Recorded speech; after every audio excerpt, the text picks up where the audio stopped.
April 29, 1891. இன்றைய புதுச்சேரி மாகாணத்தில் அன்று பிறந்தார் கனக சுப்புரத்தினம்.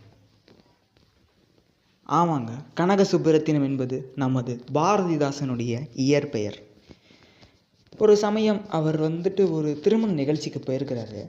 அந்த திருமண நிகழ்ச்சியில் பாரதியாருடைய பாடலான இந்த சக்தி வேணுமடா அப்படிங்கிற ஒரு பாடலை பாடினார். அந்த பாடலை கேட்ட அனைவருமே அங்கே மிகவும் அப்படியே பிரமிச்சு போயிருந்தாங்க. அதில் முக்கியமான ஒருத்தர் அங்கே இருந்தார். அவர் தான் பாரதியார். எப்படிரா அப்படின்னு கேட்குறீங்களா? ஏன்னா அந்த திருமண நிகழ்வு பாரதியாருடைய ஒரு நண்பருடைய திருமண நிகழ்வு. ஆகையால் அந்த பாரதியார் அங்கே இருக்கிறதே பாரதிதாசனுக்கு தெரியாது. அவர் என்ன பண்ணுறாரு, பாரதியார் அவரை கூப்பிட்டு, எப்பா நான் என் பேர் தான்ப்பா பாரதியார், நான் தான் பாட்டு